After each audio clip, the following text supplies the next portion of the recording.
pela presença de todos, muito obrigada pela presença de todos que estão aqui, depois de um dia muito cansativo, muito corrido, cheio de desafios, vocês estão aqui, né, estudando conosco, né, trocando informações conosco e dedicados, né, dedicados à segurança dos trabalhadores. Muito obrigada.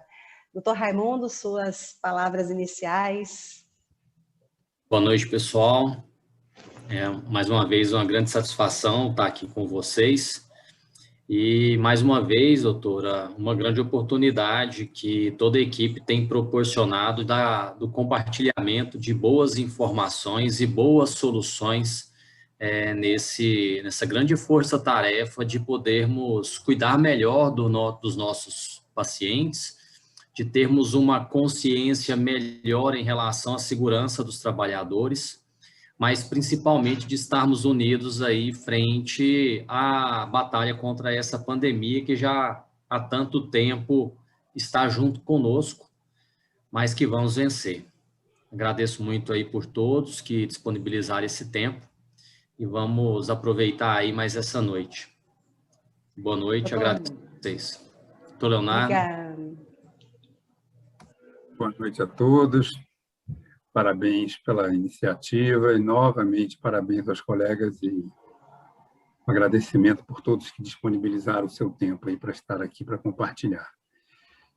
Esse assunto relacionado a acidente de trabalho, doença relacionada ao trabalho em profissionais de saúde, em ambientes hospitalares, é algo assim que sempre preocupou.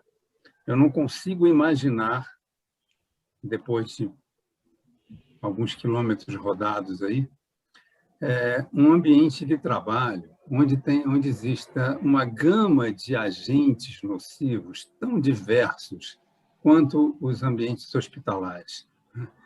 A gente tem radiação ionizante, a gente tem quimioterápico, a gente tem medicamentos em geral, temos ruídos, temos risco biológico, que já dá conversa para um ano, tem tudo, tem risco ergonômico que não nem seria assunto para uma semana, né?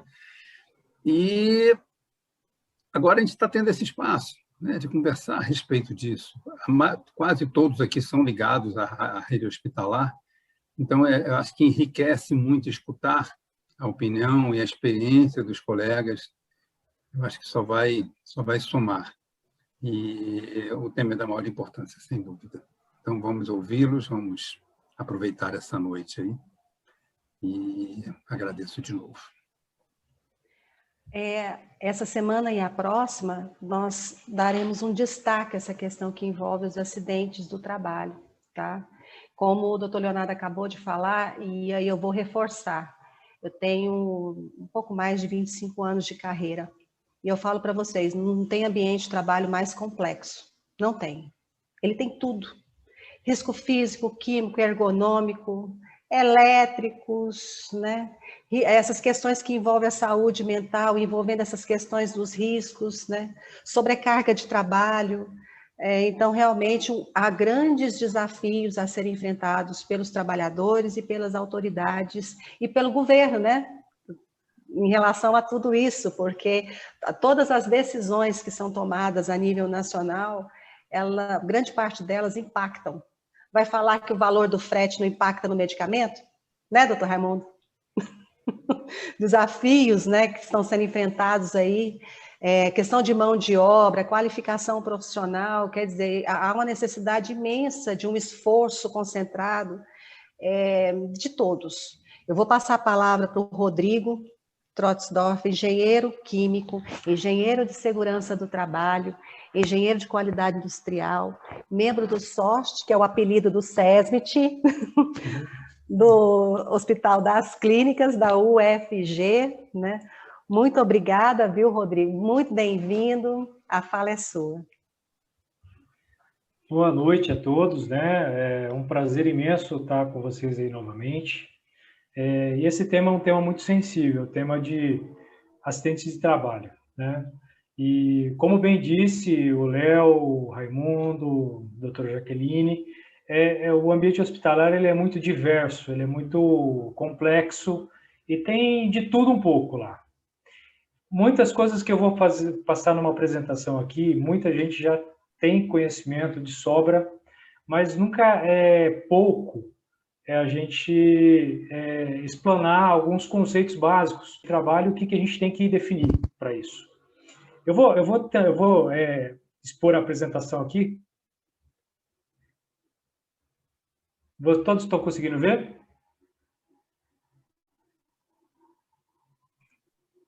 Sim, Rodrigo. tá bom. Sim. Ótimo. Eu vou só voltar um pouquinho aqui. Tá? Bem, como a doutora Jaqueline falou, meu nome é Rodrigo Trosdorf, eu sou engenheiro de segurança e trabalho do Hospital das Clínicas, faço parte do SOST, que é o SESVT do HC, né? Saúde Ocupacional e Segurança do Trabalho, e estamos nessa luta aí também, como todos os colegas de trabalho que nos acompanham, né? Bem, a primeira coisa, o mais importante quando a gente vai falar sobre acidente de trabalho é definir uma divisão que impacta, de qualquer forma, famílias e impacta a mão de obra hospitalar, que são acidentes típicos e de trajeto. Não adianta a gente só focar no acidente típico se a gente não pensar também no trajeto, que ele também ceifa trabalhadores importantíssimos e pais de família, mães de família, e a gente não pode esquecer dele também. Temos que dar uma atenção para esse tipo de acidente. Mas é importante dizer que a legislação trabalhista brasileira, ela define e ela protege o trabalhador no trajeto do seu trabalho, tá? Como também o acidente típico dentro do local de trabalho onde ele está executando sua atividade laboral. E aí, a gente tem que definir duas coisas também importantes, o conceito legal e o conceito prevencionista. Todos nós aqui que fazemos parte de SESVT somos prevencionistas e a gente quer, de qualquer forma, tentar abarcar todo e qualquer evento que não é programado. Porém, nós temos que ater, primeiramente, no conceito legal. E o conceito legal de acidente de trabalho é aquele que gera lesão, tá? Pode cair um monte de caixa, pode desabar um prédio, mas se não houver lesão corporal do trabalhador, não houve acidente de trabalho propriamente dito. Porém, nós temos que ater, e aí é a função do SESVT, é olhar um pouco mais atrás e se ater ao conceito prevencionista, que é nada mais é do que qualquer ocorrência não programada. Tudo que não foi programado e ocorreu de forma fortuita, de forma não prevista, e que poderia ter acontecido um desastre, um acidente, uma lesão corporal, mas que só incorreu em atrasos na atividade ou perca material, é um acidente também no foco prevencionista. E, como eu disse anteriormente, o SESVT ele tem que se ater nisso, ele tem que olhar para isso, porque os acidentes, os incidentes de trabalho, vamos chamar assim, os quase acidentes, outra nomenclatura usualmente usada, que é aquela que não incorre em lesão corporal, ela é apenas a base do iceberg. O que nós estamos olhando, que é o conceito legal, que ocorre realmente a lesão do trabalhador, que ocorre uma incapacidade laboral, temporal, ou até ou então uma definitiva, esse conceito legal a gente só olha para a ponta do iceberg. A base do iceberg está em todos os incidentes que podem ocorrer por aí, tá? E aí, é uma coisa importante também, que o acidente a gente define como aquilo que ocorre de forma imediata e que causa lesão. Mas por trás do acidente, e a legislação trabalhista também, ela já equalizou a doença do trabalho. A doença do trabalho que é um acometimento do trabalhador que vai acontecendo aos poucos, que isso vai minando a saúde do trabalhador até ocasionar uma incapacidade laboral dele. Isso está já equalizado como se fosse acidente de trabalho também. você perdeu aquele trabalhador. Você perdeu aquela mão de obra por culpa do seu ambiente de trabalho. E aí, para chegar a uma doença do trabalho, existem todos os agentes possíveis e determinantes. Radiação ionizante, ruído excessivo, produtos químicos inalados pelo trabalhador, ou absorvidos pela pele, patógenos biológicos. Então, tudo aquilo que adoece o trabalhador aos poucos, mina, e ocasiona numa incapacidade laboral, ele é equalizado como se fosse um acidente de trabalho também. Tá? A legislação trabalhista já fechou esse assunto. E aí é importante a gente também pensar no seguinte: de quem é a culpa do acidente de trabalho? Em via de regra, o empregador, o dono, o tomador de serviço, ele é o responsável por qualquer acidente lá dentro. Porque os acidentes, eles podem ocorrer não só por a atividade de trabalho propriamente dita, mas ela pode ocorrer por atos de terceiro. Você tem um hospital, uma pessoa surta lá dentro e agride um enfermeiro. Quem é responsável por aquele ambiente de trabalho? O empregador, que o colocou na atividade. Caiu um raio dentro do hospital e derrubou, desmoronou uma área. De quem é aquela responsabilidade? É do empregador, daquele ambiente de trabalho. O empregado, o trabalhador, ele tem que se deslocar em outras unidades. Nesse deslocamento, a responsabilidade, se ele está indo por trabalho, a responsabilidade está ligada ao empregador. Não tem conversa. É interessante, por exemplo, se dois médicos discutirem por uma situação de trabalho e chegarem a brigar e a agredir um ao outro, aquilo pode se caracterizar como um acidente de trabalho. Foi uma coisa ligada tempestivamente ao trabalho que eles estavam fazendo. Então, todos esses detalhes a gente tem que estar muito claro. O empregador, ele assumiu trabalhadores para uma atividade econômica ou não, então ele está tomando esse risco. Ele tem que tomar todos esses cuidados, esses resguardos. Tá? Agora, o que é um acidente de trajeto, como a gente estava falando anteriormente? É todo aquele acidente que o trabalhador faz da sua casa até o trabalho e do trabalho até a sua casa. Por que eu estou querendo colocar o acidente de trajeto aqui nesse ponto de discussão? Porque o acidente de trajeto, ele parece, mas ele ceifa muitos trabalhadores. E a gente vive num ambiente que é dotado de trabalhadores que fazem várias jornadas de trabalho. Nós temos enfermeiros, técnicos de enfermagem, médicos, que rodam 24 horas, vão para outro vínculo empregatício. Esses profissionais muitas vezes não dormem. Eles pegam estrada, eles pegam rodovia, eles pegam pista, eles pegam avenida. Congestionamento aqui de Goiânia ou de outra qualquer cidade movimentada. Eu já vi vários acidentes de trabalho de profissionais da saúde e que a vida deles são ceifadas. O acidente de trajeto no meio hospitalar nunca pode ser negligenciado. Aí, o que o empregador entra nessa jogada? Bem, ele tem diversas maneiras e formas de criar protocolos de segurança para isso, conscientização, palestras, e aí tem diversas coisas que o empregador tem todo o dever de interferir e servir ao trabalhador nesse ponto. Agora, tem que tomar muito cuidado com o seguinte: o acidente de trajeto, quando ele é consubstanciado, ele tem que passar por uma análise, preferencialmente do SESMIT. Por quê? Para avaliar se esse trajeto realmente é o trajeto comum do trabalhador.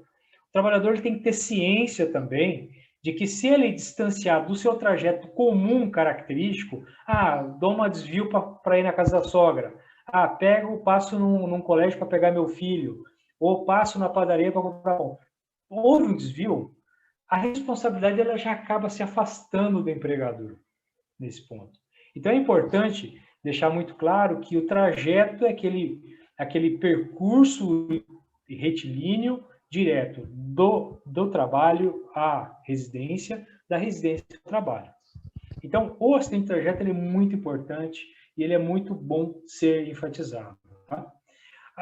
Uma coisa importante é o seguinte: todo acidente de trabalho, nós vamos ver mais para frente, eles são ocasionados, todo evento não programado, não previsto, eles são sequências de eventos desnecessários que culminaram no acidente. E aí é importante dizer que esse estudo ele não é de hoje. Nos Estados Unidos, esse estudo começou na década de 30 com Frank Bird. Se eu não me engano, esse pesquisador ele fez um trabalho muito bonito em uma forjaria, uma metalurgia, eu não lembro ao certo, e ele levantou estatisticamente um baita trabalho gigante, dizendo o seguinte, que todo dano físico sério, fatal, ele está na ponta de uma pirâmide, e que antes de chegar nesse ponto, existem vários incidentes com danos materiais, incidentes com danos físicos leves, que à medida que eles vão aumentando nesse ambiente de trabalho, é inevitável, estatisticamente falando, em termos de proporções e probabilidades, vai culminar num dano físico sério. Provavelmente aquela catástrofe que aconteceu com a empresa Vale, que rompeu aquela barragem, ceifou mais de 300 vidas, com certeza a Vale estava se deparando com vários incidentes com danos materiais naquela barragem, com danos físicos leves, até culminar numa catástrofe daquela. Então, se a empresa, se o hospital, ele tem capacidade de registrar incidentes, pode saber que se depender de uma quantidade grande de incidentes na base, isso vai ocasionar lá na frente um dano físico sério e fatal.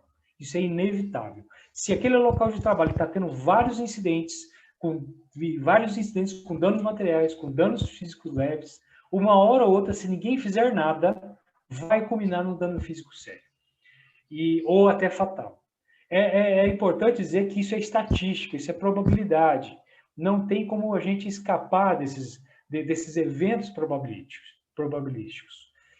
A gente só tem como escapar se a gente corrigir isso no ambiente de trabalho e na própria estrutura de trabalho daquele pessoal. Tá? Então, isso é importante em saber. Acidente de trabalho está ligado com outros incidentes que tem uma proporção direta, como essa que eu estou mostrando aí. Tá?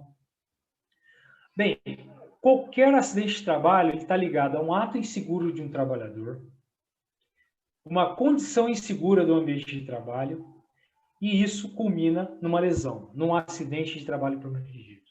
Você tem um ato inseguro, uma condição insegura, isso vai culminar numa inevitável acidente de trabalho. Eu não estou dizendo isso porque todo acidente tem responsabilidade do ato inseguro. Eu estou dizendo que o empregador ele tem responsabilidade de corrigir o que lhe cabe, que é a condição insegura. Ele tem que trabalhar em cima disso. Porque se ele trabalhar em cima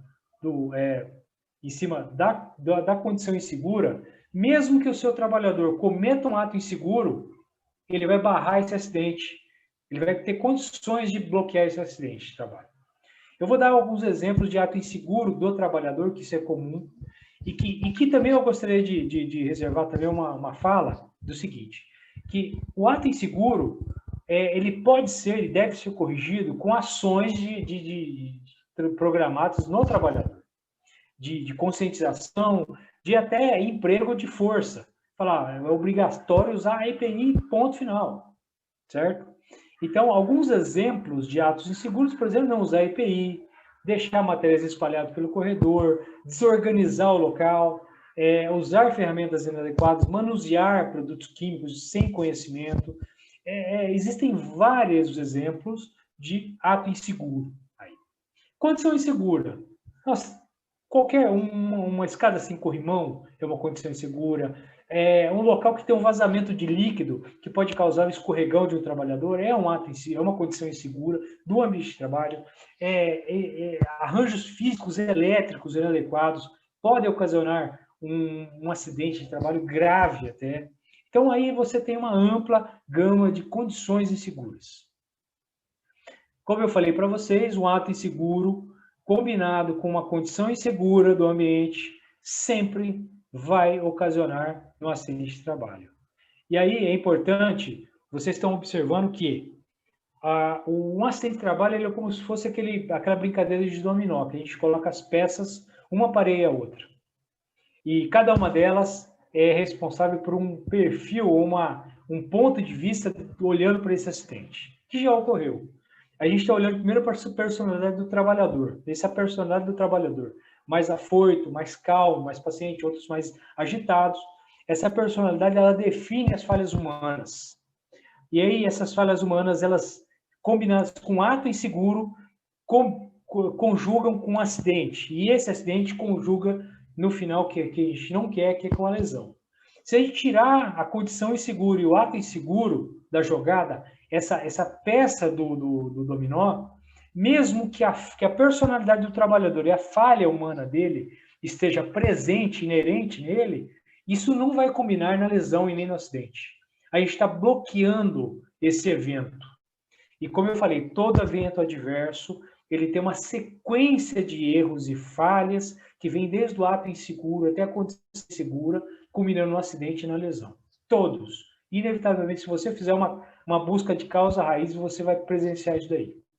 Mas aí é importante o empregador ele ter ciência de que o ato inseguro muitas vezes não detém totalmente o controle, mas a condição insegura ele detém. Então é a obrigação dele trabalhar em cima disso. Como eu falei para vocês lá atrás, é importante o hospital ele captar todo e qualquer evento. Se ele puder, se ele tiver a estrutura mínima possível, ele tentar captar qualquer evento, incidente que ocorra no trabalho dele, mesmo que não ocasione numa lesão ao trabalhador. Mas, por exemplo, derramou quimioterápico, caiu uma caixa com um pérfuro cortante, mas ninguém se lesionou, e é importante que o hospital ele possa ter um diligenciamento para captar esses relatórios de... Aí eu coloquei uma RIAT, um exemplo de uma RIAT que nós usamos no hospital. Essa RIAT é um pré-relatório do acidente de trabalho e que ela pode ser feita, inclusive, com não acidente, com um incidente de trabalho. A gente pode preencher isso se ocasionou uma falha, mas não culminou no acidente, na lesão propriamente do trabalhador. Para que é isso? Para você ter um portfólio de estatística, você ter um conjunto estatístico montado para você observar quais são os maiores incidentes que acontecem nesse hospital, com que tipo de trabalhador que acontece isso, trabalhador mais novato, mais experiente, qual tipo? Trabalhador que tem vários vínculos. Então, tudo isso tem que ser relatado nessa RIAT, Relatório Interno de Acidente de Trabalho. Na verdade, a gente chama de Relatório Interno de Acidentes e Quase Acidentes de Trabalho, tá? O nome correto seria isso, porque nós pegamos também os quase acidentes. Aí, se houve lesão, a gente emite a CAT. Essa CAT é um evento obrigatório, previdenciário, a gente emite para o INSS, e é obrigatório por lei isso daí, é quando se consubstancia a lesão propriamente dita, independente se é afastamento ou não. No caso de pérfuro cortante, quem trabalha na área sabe qualquer agulhada que o trabalhador receber, mesmo que ele não fique afastado, você não perca a atividade laboral dele, você tem que emitir essa CAT, é um acidente, tá? Bem, a carta de comunicação de acidente, ela é emitida para a Previdência Social, tá? É obrigatório, como eu falei, e ela vem precedida logo depois da RIAT. A RIAT é apenas uma relação que a gente pega dos quase acidentes e acidentes, propriamente dito. Eu peguei os top 5 de um hospital que a gente sempre observa. Quais os top 5, os que mais incomodam um hospital? E eu vou citar como primeiro o material biológico, sem dúvida isso acontece demais, tanto para profissional diretamente ligado ao paciente, como a trabalhadores que dão apoio a esses trabalhadores, como pessoal que recolhe lixo, pessoal que recolhe rouparia, que faz a limpeza no hospital. Essas pessoas também sofrem e acabam sendo expostos demais a material biológico.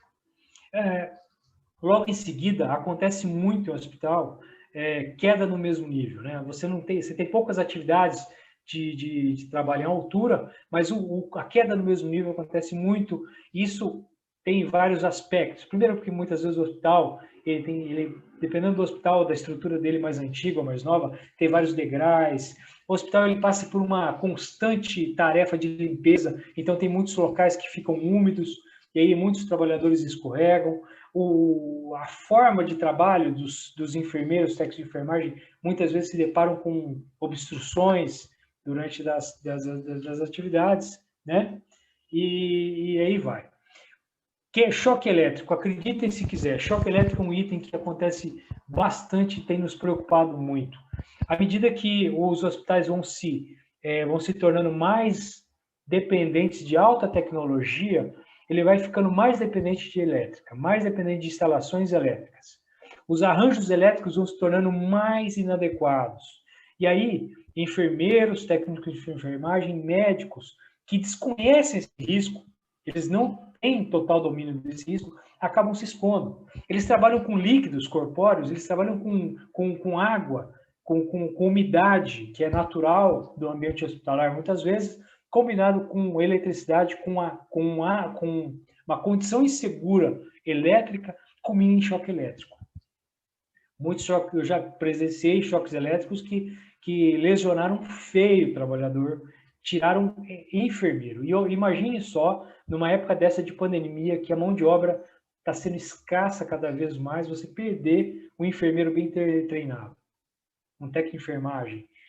É muito difícil, normalmente. Sem contar a questão do fator humano, que aí eu não estou nem entrando nesse mérito, que é imperativo, tá? Acidente de trajeto é um deles que é importante, como eu falei no início, é importante a gente ressaltar o acidente de trajeto, como eu falei, pelas próprias características dos trabalhadores que estão operando dentro do hospital, eles acabam culminando nisso daí.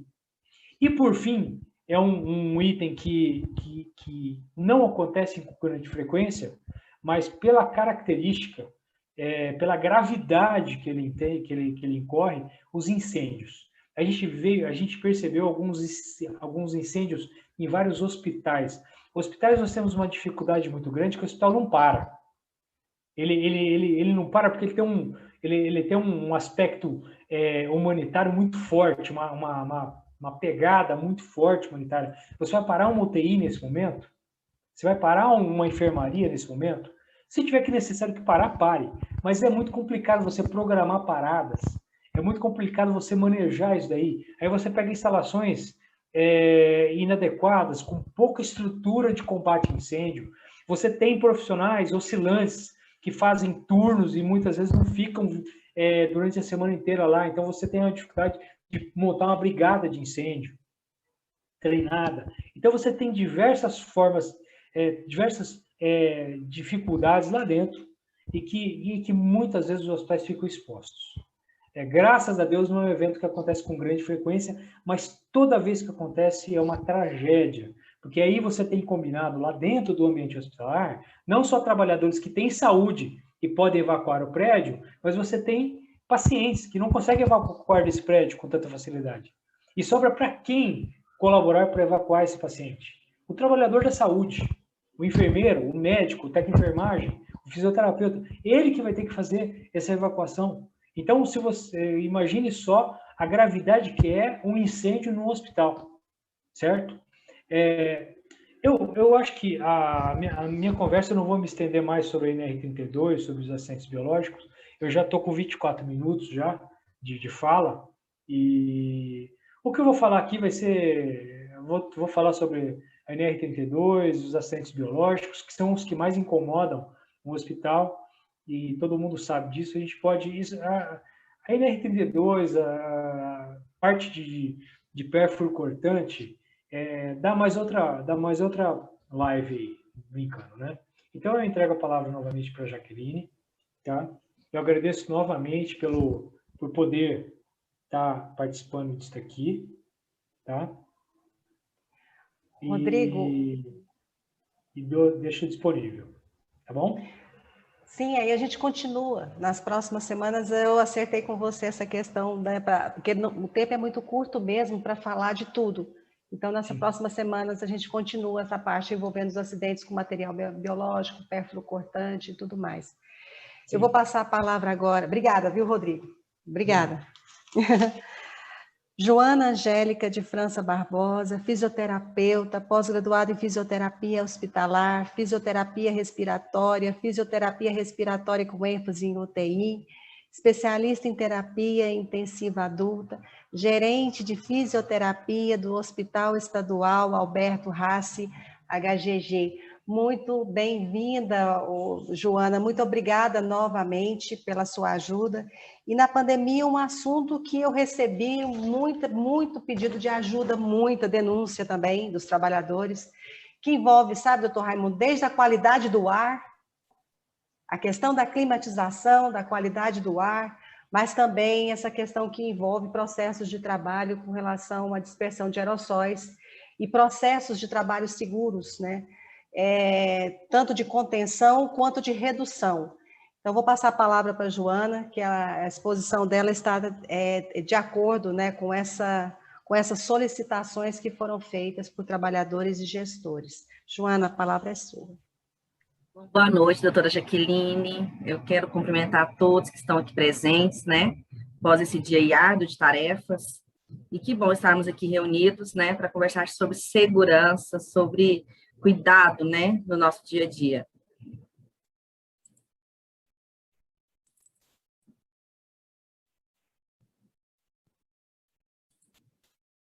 Bom, então a minha exposição de hoje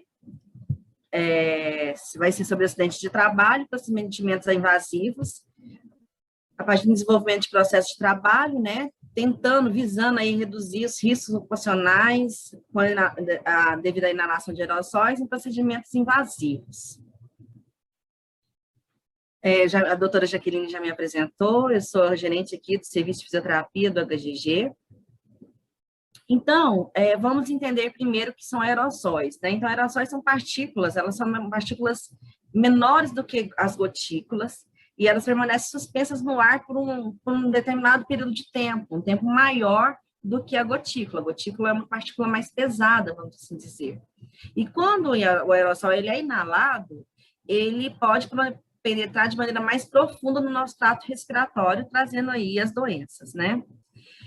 Procedimentos mais comuns, caracterizados como o procedimento gerador de aerossóis, eu coloquei alguns exemplos, né, que a gente encontra no hospital, como intubação e extubação dos pacientes, aspiração das vias aéreas, exames como broncoscopia ou coleta de secreção para amostras, né, nas traqueais do laboratório.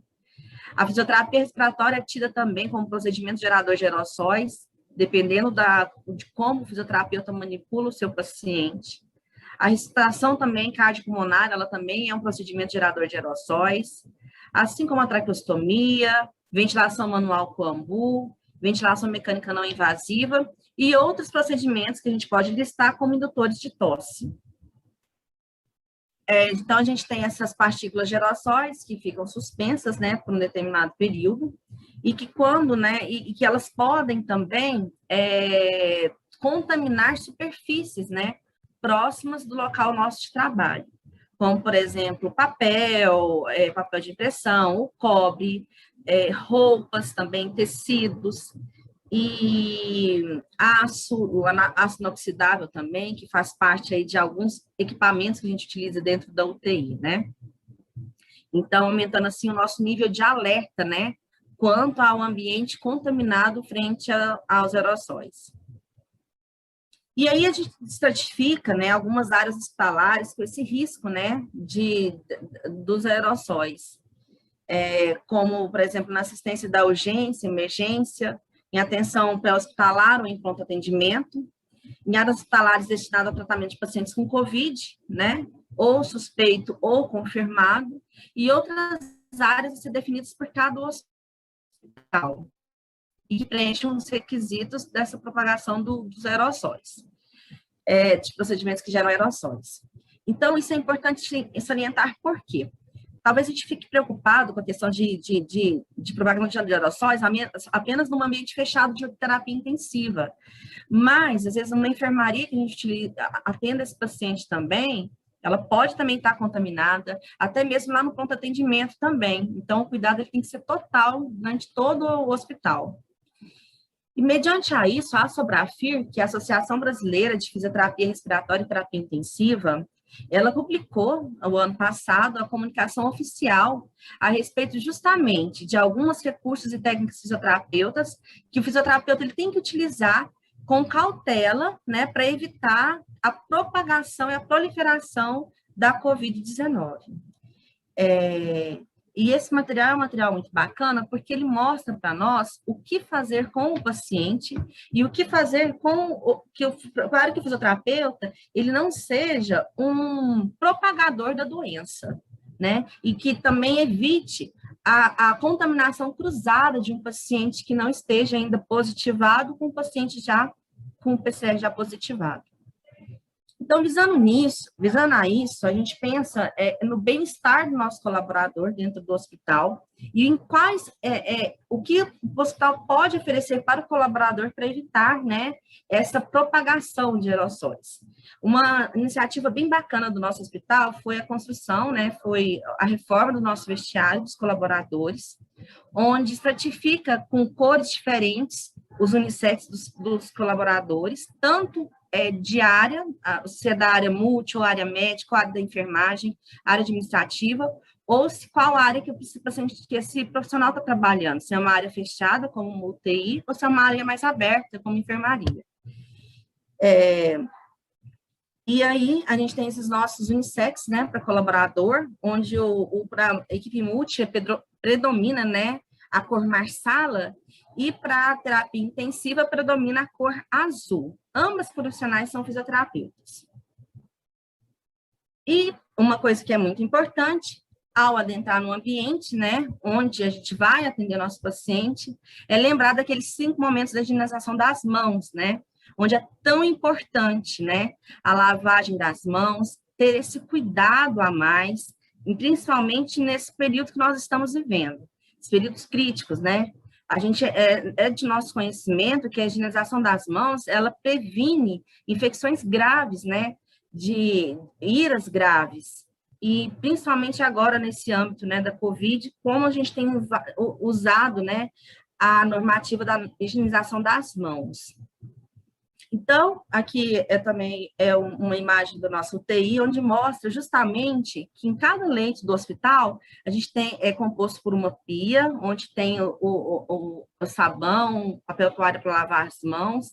A gente também consta também de um auxílio ali de como lavar a mão corretamente, e também, cada beira-leito do paciente também tem o álcool em gel também, que é utilizado em caso de não sujidade, né, a amostra na mão, é utilizado o álcool gel antes de adentrar ao leito do paciente. E a gente tem a nossa paramentação segura, né, como eu disse na aula passada, onde tem o uso correto dos EPIs. Tanto na entrada, antes de eu entrar no leito do paciente, tem a sequência da minha paramentação, e tem a sequência da desparamentação também na saída do leito. E isso é extremamente importante. Como eu disse anteriormente, né, nós estamos aqui para salvar vidas, mas para isso nós precisamos também estar com a nossa saúde plena, né? Hoje em dia a gente sabe que o grande gargalo da pandemia está sendo a questão do RH, né? De ter profissionais capacitados e qualificados para atender pacientes. Então, esses profissionais não podem estar adoecidos, né? Porque senão a gente não consegue atender a demanda que a gente está tendo de pacientes. E aí, a gente tem esses equipamentos, então, proteção individual. Por que eu fiz questão de tirar novamente a imagem das 2 fisioterapeutas? Para mostrar que, independente se o paciente estiver num leito de enfermaria ou se ele estiver dentro de uma UTI, ele tem que o profissional tem que estar paramentado, o profissional tem que estar com uma segurança máxima frente ao atendimento ao paciente. O que vai mudar são só as cores mesmo dos capotes para identificar onde que cada um está atendendo. E aí, a gente tem a nossa manual também da desparamentação segura, que fica do lado interno do quarto do paciente, que serve justamente para lembrar ao profissional de como ele deve se desparamentar de maneira segura, para evitar que ele auto se contamine. E aí a gente tem os nossos EPIs, né, que eles podem ser reprocessados. E o que é muito importante, porque esses EPIs, como eles podem ser processados, ele tem que ter um local de guarda específica dentro da unidade de terapia intensiva ou dentro das enfermarias, a fim de evitar que faça contaminação cruzada com outros equipamentos, né? Aqui no caso nós temos a Face Shields, esses macacões ou capotes, né? Que são os capotes cirúrgicos de tecido, e também a gente usa os óculos também, que são os óculos de proteção. Os EPIs que devem ser descartados já são esses capotes, que são capotes impermeáveis de uso único, ou os macacões impermeáveis, que eles são utilizados principalmente para quando tem contato, né, com fluidos corporais importantes, durante o banho, durante a preparação do paciente, do corpo do paciente, né, que infelizmente veio a óbito. Nós temos também a máscara, né, a máscara N95, que deve ser também utilizada e deve ser garantida a sua troca, sempre quando necessário, né, quando não há mais vedação ou quando há risco, né, do colaborador se contaminar, bem como também as luvas, né, que são EPIs que devem ser descartados a cada uso. E aqui a gente tem, né, os nossos descartes, que é os lixos hospitalares, que no início da pandemia, o lixo hospitalar escolhido para o descarte do material da COVID era o lixo vermelho. Entretanto, devido à nota técnica número 4 da Anvisa, possibilitou também que os hospitais, né, que não tivessem o lixo vermelho, descartassem também nos lixos brancos. Lembrando que o material que é atendido o paciente COVID, ele deve ser incinerado. E aí, a gente vai passar, então, para o atendimento do paciente. E quais recursos, né, que a Sobrafir coloca justamente para auxiliar nesse trâmite de evitar a dispersão de aerossóis do paciente no meio externo, né? No momento da oxigenação, então, que ele vai até 5 litros de oxigênio para o paciente, essa é a demanda dele. O que tem de diferente? Agora, a gente não coloca mais água destilada no vidro de umidificação, justamente para evitar a dispersão de aerossóis. A gente também tem a bolsa também, a máscara de aerossol não reinalante, justamente também para evitar que propague aerossóis no meio ambiente. E nós também temos o catéter nasal de alto fluxo, né, que está sendo peça coringa agora na questão COVID, porque justamente ele faz com que a gente dê um fluxo maior de oxigênio para o paciente e evite que esse paciente vá para o tubo. E concomitante ao catéter nasal de alto fluxo, nós temos os dispositivos de ventilação não invasiva, né?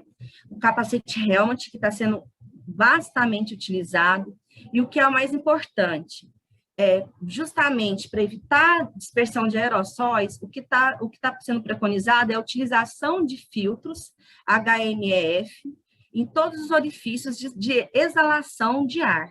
Então, tanto aqui, ó, a gente pode ver aqui na segunda gravura, que tanto na entrada inspiratória quanto na saída expiratória, nós colocamos filtros justamente para evitar essa dispersão de aerossóis no meio externo.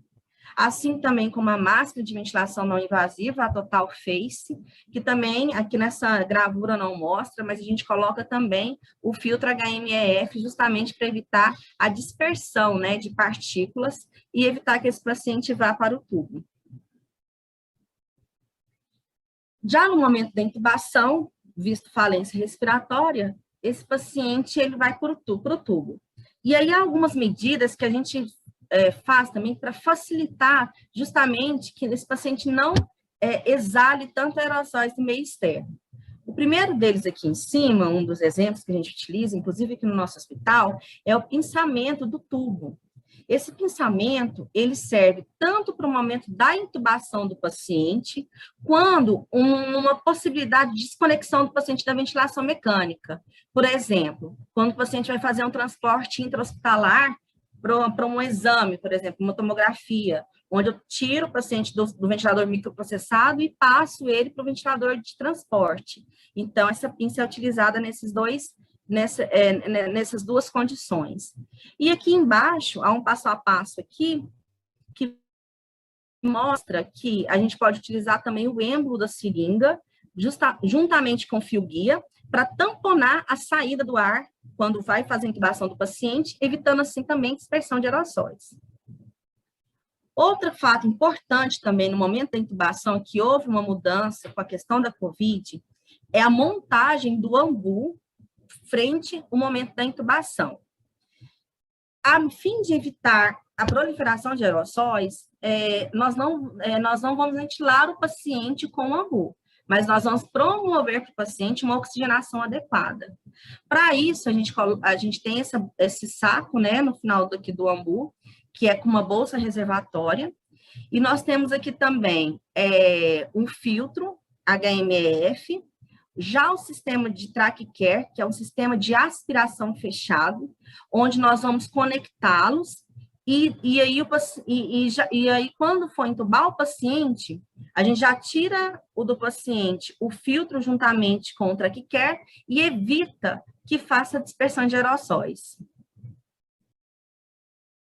Outros dispositivos, então, de segurança, então, mais bem identificado, é o TrackCare, o filtro HMEF, que eu posso utilizar ele tanto no ramo inspiratório, proximal ao paciente, como no ramo expiratório, para proteger meu equipamento, ou então, se eu não tiver o HMEF, eu posso utilizar o HME proximal ao paciente e o filtro EPA próximo ao aparelho de ventilação mecânica na saída expiratória. Temos também como dispositivo para segurança da aspiração e coleta de secreção, novamente o TrackCare, ele aparece como AS no momento da aspiração de vias aéreas do paciente, e o bronquinho, né, para evitar justamente a dispersão de aerossóis, onde nessa saída é ligado o sistema a vácuo e na outra saída já é conectado o TrackCare. Mais dispositivos ainda para segurança no processo da extubação, o que muda? Anteriormente, nós estubávamos o paciente e nós colocávamos o paciente no circuito macroprocessado de oxigênio, né? Onde garantia um grande volume de oxigênio, mas, consequentemente, né, também exalava-se muito aerossóis por essa máscara. A mudança agora no processo da intubação é que o paciente, pós o processo da intubação, ele vai para a máscara facial não reinalante. Dispositivo para segurança no transporte intra-hospitalar, quando o paciente está em catéter nasal de oxigênio ou máscara não reinalante, a gente protegeu o paciente, né, com a máscara também cirúrgica. E também o paciente que está em ventilação mecânica, ele vai estar utilizando o ventilador de transporte, como eu expliquei anteriormente. A pinça, ela vem justamente para a gente pinçar o tubo e evitar que faça dissipação de aerossóis no momento que eu troco o ventilador por outro. E o filtro HMEF. E outros cuidados extras que nós temos que ter, né? No cuidado intensivo do paciente, são esses objetos que a gente pode utilizar, assim, de maneira compartilhada, vamos assim dizer. Por exemplo, um estetoscópio que fica à beira-leito do paciente, nós temos, né, aquela rotina em higienizar apenas as olivas, né, do estetoscópio. Mas, no caso, como ele está num ambiente contaminado, vamos assim dizer, esse esteto ele tem que ser totalmente higienizado antes do uso a cada profissional. Aqui nós temos um oxímetro de pulso portátil, que é utilizado principalmente nos atendimentos das enfermarias, onde nós também temos que higienizá-lo, né, passar de um paciente para o outro. A Face Shield, que ela pode ser utilizada de um profissional para o outro, desde que seja higienizada também anteriormente, assim como o óculos de proteção. Então, são cuidados que nós temos que ter, que às vezes passam desapercebidos no nosso dia a dia, né? Naquela questão do alto fluxo de trabalho, e às vezes a gente esquece desses cuidados, que são às vezes, assim, coisas simples que podem fazer parte, né, do dia a dia para evitar a dissipação de aerossóis. E é isso. Boa noite. Então, passo para a senhora de novo a palavra, doutora Jaqueline. Joana, muito obrigada. Muito obrigada, foi muito clara, né, a exposição. Há muito questionamento mesmo em relação a essas mudanças de protocolos, né, de procedimentos, né, em relação ao uso desses materiais. Nem todos os profissionais, infelizmente, têm a qualificação necessária, inclusive até para a seleção desses equipamentos, né? Muito importante, Joana, a sua apresentação, excelente. Eu vou passar agora a palavra para a Adriana, né? A Adriana Gomes Pereira, farmacêutica e bioquímica, especialista em qualidade e segurança do paciente, coordenadora estadual de segurança do paciente e controle de infecção da Superintendência de Vigilância em Saúde, Suvisa. Nossa super colaboradora aqui, né, Adriana? Muito obrigada, a palavra é sua.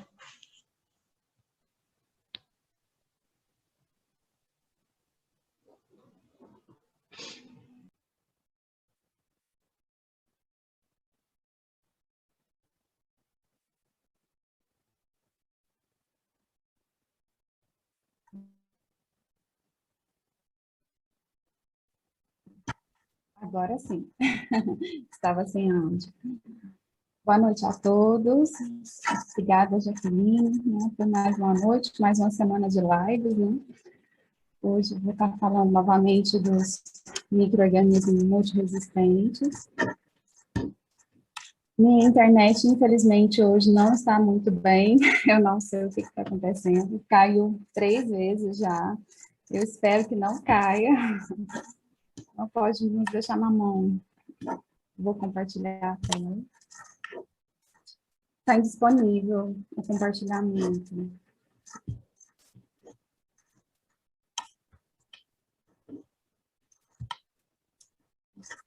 Tenta novamente, Adriana.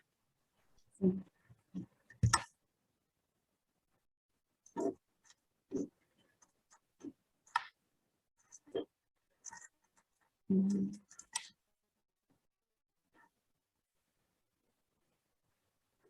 Bem, enquanto minha tela não abre, eu vou falando um pouquinho, né, da resistência microbiana, a importância, né, de identificar e realmente conhecer os micro-organismos multiresistentes, né, para que a gente realmente possa adotar, né, todas as medidas. O Brasil hoje, ele ocupa uma das últimas posições no programa de gerenciamento de resistência microbiana. Isso não é nada louvável, né? Pelo contrário. Todos estão conseguindo ver a tela? Sim. Deixa eu ver se não está passando, não parece que não está passando.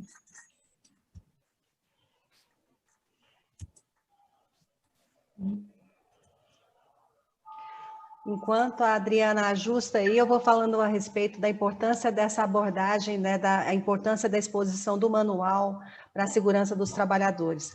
Nós temos recebido, sim, informações em relação a surtos, em relação a esses riscos biológicos e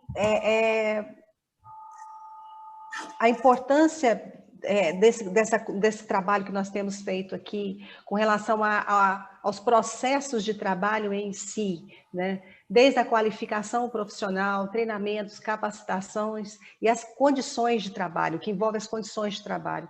Porque não adianta também você treinar o trabalhador para a higienização das mãos e não tem torneira, não tem água suficiente, ou outros processos que estão prejudicados. Se você exigir que o trabalhador tenha determinadas condutas, né, sem que haja todo um trabalho de retaguarda e suporte técnico para garantir que esses processos de trabalho sejam realizados de maneira segura, né? Então, é um assunto extremamente preocupante, né, doutor Raimundo, essa questão, envolve um esforço muito grande por parte dos técnicos, especialistas, gestores e trabalhadores, e por isso que esses dados, as informações que estão no manual, elas servem de norte para nós trabalharmos os nossos programas. E nos colocam, né, Adriana, em estado de alerta, porque os dados ali são altamente preocupantes, né? Eu acho que agora vai. Vamos torcer. A Jaqueline já me apresentou e parece que não está passando. Desculpa, pessoal, não sei se é... Agora sim. A Jaqueline já me apresentou, né? A Adriana, da Suvisas, coordenadora de segurança do paciente, e vou falar da resistência microbiana muito em função do manual, né, que foi lançado no mês passado e que fala da resistência microbiana. Então, como eu disse, né, esses bactérias estão em todo o mundo. Na semana passada eu falei um pouquinho desses micro-organismos, né? O manual ele traz muitos dados desses micro-organismos, dados mundiais, né, que classificam, colocam quais são os que são resistentes a quais antimicrobianos, né, para que a gente realmente possa fazer esse monitoramento regional em cada município. Aqui eu vou colocar novamente, então, quais são os principais micro-organismos que são de importância regional. Quando a gente fala desses micro-organismos, né, a gente pensa mais só na doença, na infecção. Muitas vezes nós não associamos com acidentes de trabalho, né? E quando eu comecei a trabalhar com a Jaqueline, eu falei assim, nossa, Jaqueline, eu não sabia que a segurança do paciente estava tão envolvida, era tão ligada à segurança do trabalhador, né? Não tem como realmente dissociar. Então, todo cuidado que se tem com o trabalhador, ele influencia para o paciente e vice-versa, né? Vendo o Dr. Rodrigo falar, assim, tudo relacionado à segurança do trabalhador e ao que a gente trabalha com os pacientes, né? Mas quando a gente pensa, então, nos micro-organismos multiresistentes, né? A gente pensa no acidente biológico, no infarto importante, um vidro, alguma coisa que caiu, sabe? A gente não associa que o trabalhador está exposto, né, a esse micro-organismo. São pacientes que estão ali dentro da unidade, às vezes, há muito tempo, né? São longos períodos, né? Eu falei na última semana das consequências de se ter um micro-organismo multiresistente, né, que a gente leva a um aumento da taxa de mortalidade, aumento de custo, aumento de tempo de tratamento e, assim, de cuidado, né, aquela exposição do trabalhador frente a esse cuidado com esses pacientes. Então, tem que ter muito cuidado na manipulação de todos os objetos, no cuidado da higiene, da limpeza, de usar os equipamentos de proteção individual adequados, né? E muitas vezes o trabalhador não pensa que ele pode ser colonizado por esses micro-organismos, né? Então, uma vez que um trabalhador ele pode passar a ser colonizado, ele demora, às vezes, muito tempo a descobrir que ele está com esse micro-organismo, e se ele for tratado, o tratamento também é longo. E tem muitos que podem, dependendo das condições, realmente ter uma infecção por esses micro-organismos. Embora as literaturas não relatem tanto esses acidentes de trabalho, né, com infecções por micro-organismos resistentes, mas nós temos casos, sim, de trabalhadores que foram a óbito, pegaram infecção multiresistente do trabalho e acabaram indo a óbito. Então, tem que realmente ter todo um cuidado voltado com os micro-organismos resistentes, né? Então, esse é o quadro dos principais epidemiológica para Goiás. Eu disse na semana passada que eu iria trazer um pouquinho, né, do perfil de Goiás, porque o manual ele traz do Brasil, né, nacional, e se refere a 2018. Então, eu trouxe aqui, esses dados são de 2019, eu não coloquei os outros anos, porque senão não conseguiria passar essa apresentação toda hoje, mas a gente pode, em outros momentos, estar trazendo essas comparações dos anos anteriores. Então, os principais que são monitorados são esses, né? Estáfilo aureus, Staphylococcus coagulase, complexo de Klebsiella pneumoniae, que é um dos mais importantes, Escherichia coli, Cândida. Então, aqui está na ordem, né, de acordo com os casos de infecção primária de corrente sanguínea laboratorial. Então, estou trazendo os de infecção primária, tá? Que foram notificados no sistema que é o FormSUS, que agora a gente está mudando esse sistema. E aqui para mostrar, então, a resistência, o quanto, né, nós temos esses micro-organismos que são multiresistentes, né? Staphylococcus coagulase, 71,4% são resistentes à oxacilina. É um número bem alto, né, para Staphylococcus aureus, 28,8%, Enterococcus 12,5%, complexo Acinetobacter resistente a carbapenêmicos, 78,9%, também muito preocupante, né, um número muito alto. Enterobacter resistente às cefalosporinas, também é um número muito alto, 62,5%, e os Enterobacter são os que entram, né, Escherichia coli, Klebsiella, Enterobacter sp, que são os principais agentes que estão relacionados à infecção, relacionada à assistência à saúde. Aqui, então, a gente colocou, né, separada a Klebsiella, 74,5%, para resistente a carbapenêmicos, que é o KPC, né, que é uma enzima que nós separamos, né, isolamos, e que ela tem uma grande importância justamente porque ela aumenta em 2 vezes a chance de óbito desses pacientes que são resistentes, né, aos carbapenêmicos. No manual, ele traz os dados de 2018 como sendo em torno de 48,3%, se não me engano, os dados nacionais. Se a gente for pensar, então, isso para cefalosporina e 33 para carbapenêmicos. Então, se a gente for pensar, os dados de Goiás está praticamente o dobro, né, dos dados nacionais, e isso é muito preocupante, né? A gente pensar que nós estamos com tamanha resistência aqui no nosso estado. Esses dados de 2018 também estavam altos assim. Serratia é 100%, já tem uns 3 anos, que assim, todas que foram isoladas foram resistentes às cefalosporinas. Ano passado, as resistentes a carbapenêmicos estava bem mais alta, caiu um pouco, mas no geral acompanha. Pseudomonas, 44,8% são resistentes aos carbapenêmicos. Outras enterobactérias, 73,3%. Em relação às pseudomonas, aqui as que são resistentes aos carbapenêmicos aumentam em até 3 vezes a chance de óbito. Então, há uma preocupação, né, também muito grande com esses micro-organismos que estão sendo identificados. Trouxe também os dados de infecção de trato urinário. A maioria deles estão associados realmente ao catéter, né? Os principais aqui, Escherichia coli, depois Klebsiella, Pseudomonas, e trouxe também a resistência. A maioria também tem resistência a vários antibióticos, né? Os principais. A Klebsiella, que mais uma vez, né, com a resistência muito alta à cefalosporina, com 88,4%, e a carbapenêmica 51,1%. E a preocupação com essas enzimas, né, esses mecanismos de resistências, é que eles migram também para outros, né, outros clones, outros genes, então pode levar resistência, né, para outros micro-organismos.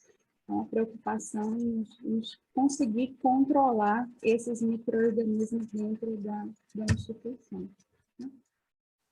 Acinetobacter também muito alto, né, acima de 50%, 72%, Enterobacter 58%, carbapenêmicos e o Enterobacter resistente à cefalosporina 66,7%. Então, todos com resistência muito alta, né? E para combater, né, para prevenir esses micro-organismos, a gente precisa de medidas, muitas vezes, muito simples, e que na prática não é bem assim que funciona, né? Uma delas é a higienização das mãos. E apesar de ser muito simples, né, nós temos uma dificuldade muito grande para que seja um hábito dos profissionais em serviço de saúde. Outras medidas que eu trago, né, são as medidas de precaução. Uma vez identificado esse paciente que tem esse micro-organismo multiresistente, vão adotar sempre a higienização das mãos, quarto privativo ou separação por corte. Então, sempre eu preciso de estabelecer, né, limpeza e desinfecção do ambiente e superfície de todos, né, os instrumentos, os objetos que são utilizados dentro do serviço de saúde, né? Todos precisam ter esse cuidado, né?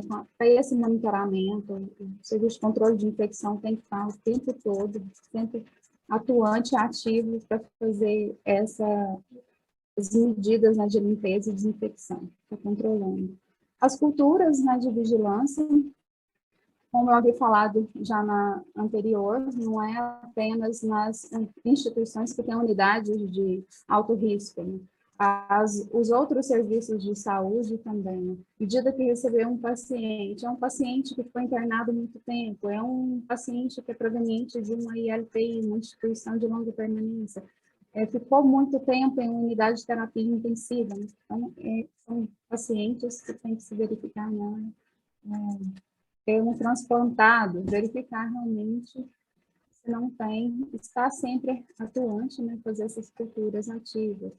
Esse processo de descolonização, ele é demorado, alguns aí demoram em torno de 26 semanas, às vezes até mais, tem uns de ano ou até mais para conseguir esse processo. Tem que se ter esse cuidado de transferência e transporte dos pacientes colonizados, então sempre preencher um formulário, encaminhar, relatar, tem que ter esse cuidado com as outras instituições de saúde, né? O cuidar não é somente em si, né? O cuidado tem que ser para todos. Interrupção da assistência, fechamento de unidades. Não é recomendado que se feche o serviço de saúde todo, né? Mas, a não ser se você vai fazer o processo de limpeza terminal, ok, eu tenho um surto dentro de uma UTI, aí sim, eu posso fechar, eu fecho para internações, até que eu consiga estabilizar, conter esse surto, né, para depois realmente, mas se eu tenho apenas um paciente, eu separo ele, eu isolo ele por corte, não tem necessidade de você fechar toda uma unidade. Agora, a partir do momento que eu tenho um surto, assim, eu tenho outras medidas, né? Rastreamento, né, de contactantes. Uma vez que você identifica um paciente, eu tinha outro do lado, né, verificar ou o profissional de saúde, ele tratou de um paciente, ele cuidou do outro, também fazer esse rastreamento, verificar, né, se não ocorrer essa transmissão desse micro-organismo, né. Para a prevenção das IRAs, né, principalmente com os dispositivos que são utilizados para ter cuidado com esses micro-organismos. Quanto às medidas do programa de controle de infecção, precisa de ter, né, uma comissão de controle de infecção sempre ativa, né, atuante mesmo, uma equipe multi, sempre todos trabalhando em conjunto, né? Não é só o prescritor, o médico prescritor, não é só o infectologista, não é só o controlador de infecção. É preciso realmente rastrear, envolver todos, para que consiga realmente vencer, né, as infecções por multi-R's. Aqui eu trouxe dois, que é o Stewardship, que é um programa, né, que está sendo implantado desde 2019, eu trouxe aqui o endereço deles, e esse último aqui, depois a gente coloca no chat, que ele é como se fosse um curso rápido sobre o Stewardship, que é esse programa para o uso racional de antimicrobianos, tá? E tem um guia também, que eu vou colocar depois para vocês. Temos alguns hospitais que foram selecionados para esse projeto. Com a pandemia, ano passado parou, mas eu acredito que agora esse ano já retoma. E falando, né, dos profissionais que estão envolvidos, né, então a gente tem um médico infectologista, né, que tem que estar ali avaliando, sugerindo, monitorando. Farmacêutico, clínico, a importância de ter o farmacêutico nessa equipe multi para otimizar o uso, qual é o medicamento, as doses adequadas, né? O farmacêutico sempre está ali presente. A enfermeira do controle de infecção, né? Que são várias as atribuições dela, né? Monitoramento da cultura, está em contato com o laboratório, as medidas de isolamento, barreira, a implantação dos bandos, né? Os pacotes de prevenção, treinar a equipe, capacitar, isso é muito importante, né? Ter essa educação permanente. O microbiologista, a gente sabe da dificuldade dos hospitais, principalmente no interior, né, que tem um laboratório que tenha esse microbiologista e que ele realmente seja atuante, ter esse contato. A maioria não tem, eles só fazem o primeiro exame, que é o de fenotipagem, e aí encaminha para outros laboratórios. Tem muitos laboratórios que encaminham para outros fora do estado, né, em Goiânia. Os municipais geralmente encaminham para o ACM, principalmente os de micro-organismos multiresistentes, que são os que a gente monitora. Então, entra em contato com a coordenação, a gente dá todas as orientações e suportes e leva encaminha para o LACEN. Aqui, nós passamos. O médico prescritor, né, ele tem que estar ali o tempo todo, né, ele tem que estar ativo, sabendo o que está acontecendo, tem que ser envolvido. A enfermeira supervisora também, o tempo todo. Os desafios do controle, para a implantação desse controle de antimicrobianos. Nós temos vários os desafios, né? Primeiro, falta de equipe, pouco conhecimento dos profissionais, esse uso racional, né, de antimicrobianos, não são todos que conhecem. Esses programas educacionais, também a maioria não tem conhecimento, tem vários que estão sendo implantados. Então, são vários os desafios hoje que são enfrentados por esses profissionais, né? A ausência de evidência microbiológica, dose e tempos inadequados, restrição da terapia empírica, né? Nós temos as restrições, o uso de testes, e eu considero que realmente essa dificuldade para os testes, para ter um laboratório ali de suporte próximo dentro da unidade também. Recurso financeiro, é claro, sistemas, tem muitos hospitais que não têm nenhum sistema adequado para a dispensação de medicamento, para fazer esse uso racional, né? Que são medidas simples, que muitas vezes podem melhorar e que não é aplicado. Por exemplo, você ter um sistema em que você sabe quais medicamentos você está dispensando, depois você faz uma coleta, por exemplo, né? Tem programas que o pessoal passa depois recolhendo que não foi utilizado, que não foi usado, e isso no final tem uma resposta muito efetiva no programa de controle, principalmente dos antimicrobianos, né? É utilizado para todos os medicamentos, mas principalmente nos antimicrobianos. Aqui é uma frase que uma infectologista, ela faz parte do programa de implantação desse projeto, que é o STUART, e ela fala muito que é apanhar as frutas mais fáceis. Ela fala assim que não é, que a gente tem que começar com as frutas da estação. A gente nunca pode começar pelo mais difícil, né? E isso serve realmente para, acho que para todos, né? Para tudo dentro do serviço de saúde. A doutora Silvia Lemos, o nome dela, ela é da Universidade Federal de Recife, em Pernambuco, e ela é uma entusiasta nesse assunto de resistência microbiana, né? E ela sempre fala assim, escolhe a equipe, escolhe o horário mais fácil, né? O turno mais fácil, a equipe mais fácil, e o projeto que vai ser o mais fácil. Então, sempre você tem que escolher o mais fácil, porque aí ele deu certo, ele serve de apoio nessa. Nossa, deu certo. Então, tá, eu que era contra, de repente eu passo a fazer parte da equipe, eu me sinto engajada ali em todo o processo, né? Então, eu acho essa frase dela bem interessante, não é só para resistência microbiana, realmente é para tudo, né? Quanto ao monitoramento desses micro-organismos, eu vou tentar passar mais rápido aqui, só para falar, então, que a gente tem a nota técnica, ela está sendo revisada devido ao sistema que saiu do ar, mas eu acredito que daqui umas 2 semanas a gente já libere ela. Então, todas as amostras que têm algum mecanismo de resistência novo, ou dentro daqueles que já foram elencados, eles têm que ser encaminhados para o LACEN, né, para confirmar qual que é o gene, esse mecanismo de resistência, né? Então, cabe ao laboratório que identificou esse micro-organismo comunicar a CCH do hospital, preparar essa amostra para poder ser encaminhada para o LACEN. Para a Comissão de Controle de Infecção, identificar se, frente àquele resultado, se tem um possível surto, se é só aquele caso, se tem mais casos, se por acaso o paciente que estava ali em contato com aquele onde foi identificado esse micro-organismo, né, se ele também tem, e solicitar autorização junto à CSPCIS, que é a Coordenação de Segurança do Paciente, a estadual ou a municipal, no caso, nos municípios onde tem, são poucos, que a gente só tem em Goiânia, Anápolis, Jataí agora, que foi implantado, e Aparecida de Goiânia. Iniciar a investigação desses agregados de casos, desses surtos, ele tem que enviar um relatório para a gente, um relatório parcial, e até 60 dias tem que ser encerrado. E, no caso, essa notificação tem que acontecer para a gente até em 72 horas.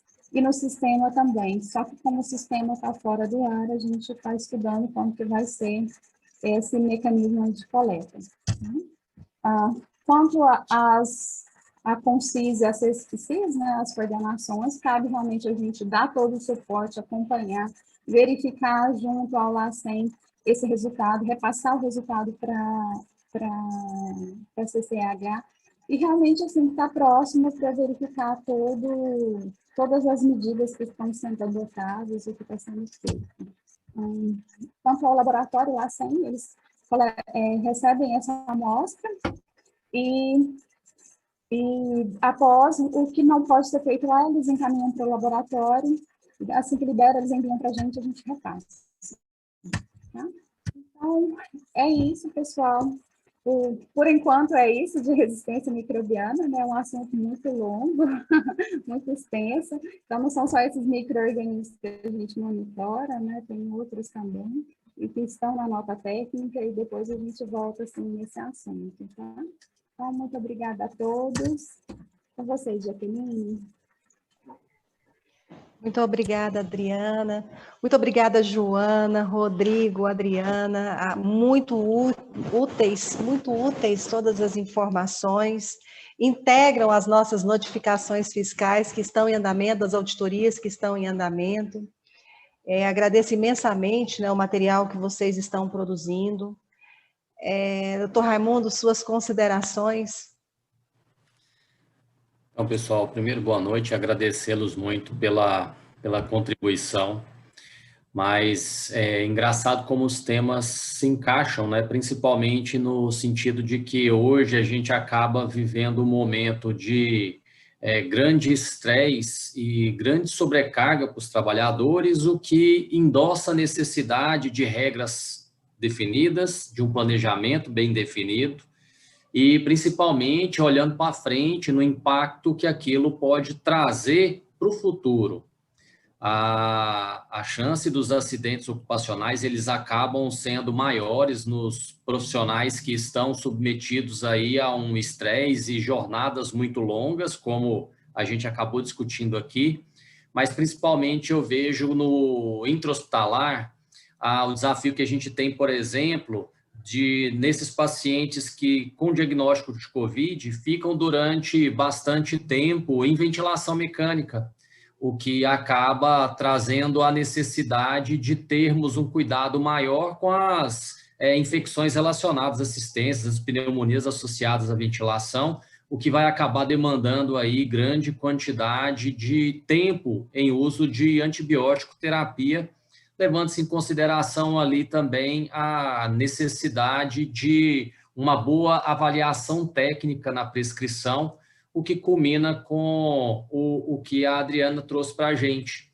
que é esse perfil microbiológico já com uma tendência a uma resistência ampla E isso com dados até de antes da pandemia. Eu acredito que a gente ainda vai ter uma avaliação com a modificação desse perfil microbiológico ao longo aí do ano de 2020, o que vai ser para a gente aí um cenário bastante desafiador.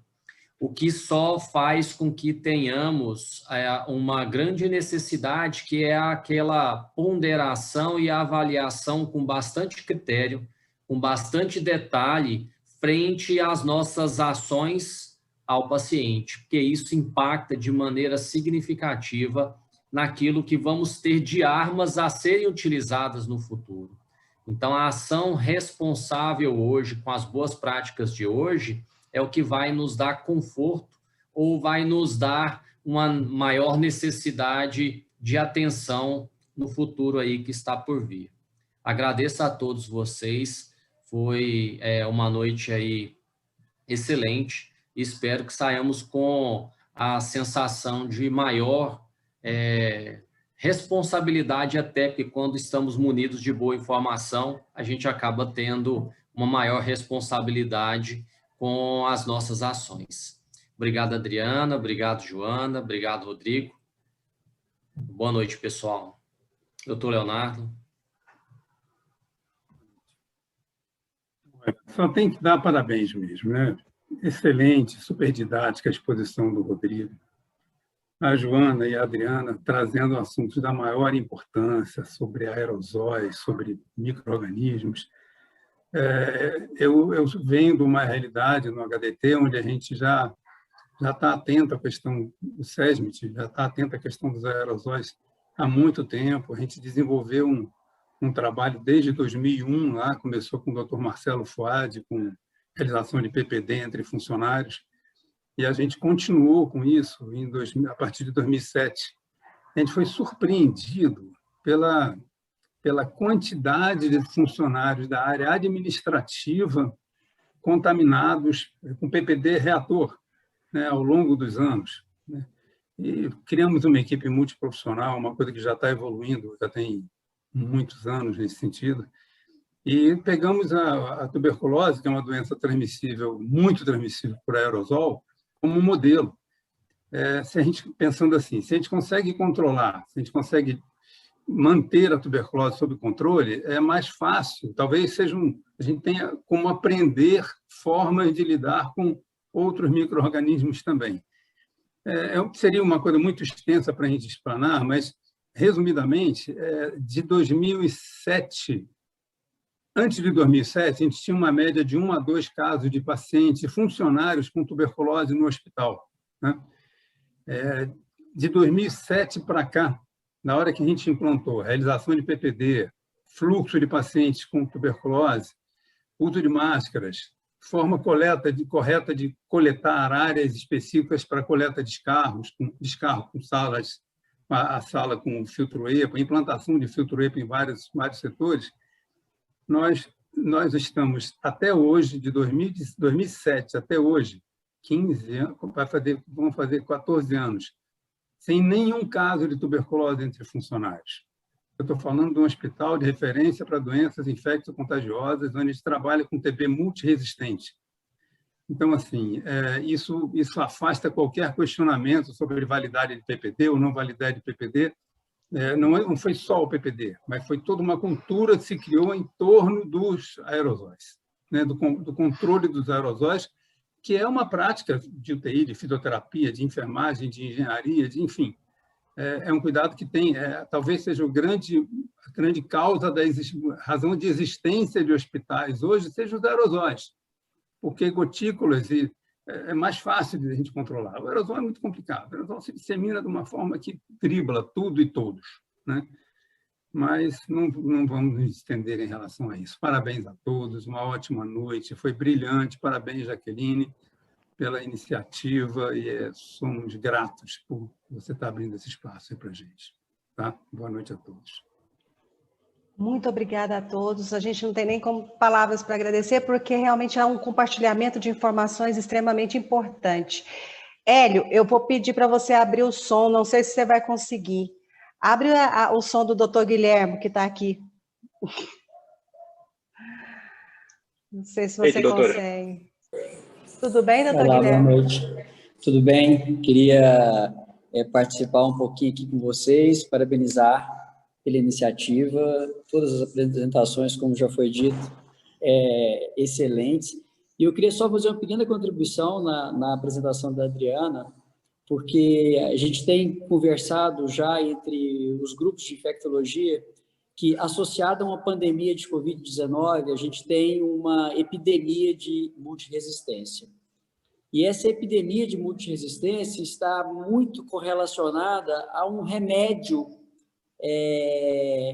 muito efetivo para o enfrentamento da pandemia, que foi exatamente a utilização da articulação da rede de assistência à saúde. A partir do momento que nós, e a pandemia trouxe isso muito claro, a necessidade da articulação da rede de assistência, de apoio, de transferência, do paciente de nível de menor complexidade ser referenciado para a unidade que poderia o atendê-lo e o de maior complexidade ser encaminhado para este nível, fez com que, infelizmente, surgisse, então, uma disseminação intensa de agentes multiresistentes. E essa é uma realidade que a gente enfrenta hoje. O Dr. Raimundo está aqui, não me deixa mentir. Medicamentos como polimixina B fizeram parte do arsenal de medicamentos que chegaram ao fim do seu estoque. Nós tivemos dificuldades de enfrentamento, estamos ainda com dificuldade de enfrentamento de compra e aquisição de antibióticos de amplo espectro, né?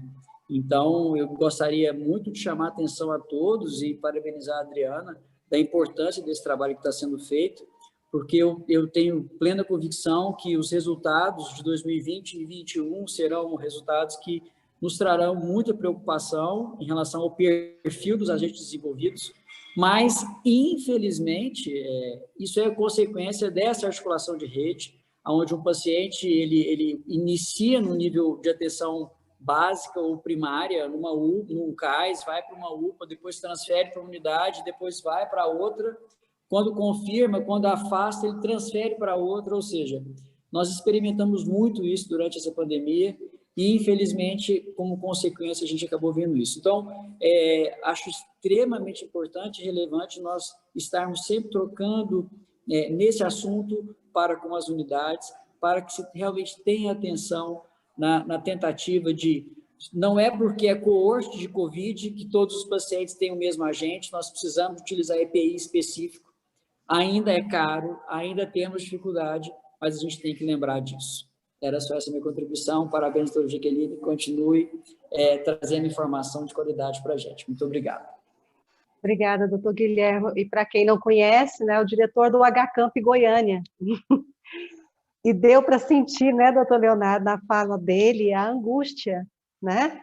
O sofrimento, né, que isso tudo gera. Nós vamos, uma parte dessa capacitação, Adriana, que nós faremos é a questão do compras. Do compras, mais na frente um pouquinho, né, que tem tudo a ver com o que tudo a gente está falando aqui. Doutor Guilherme, muito obrigada pela sua presença, pela sua contribuição, exausto, né? Rezamos por vocês todos, viu? Obrigada.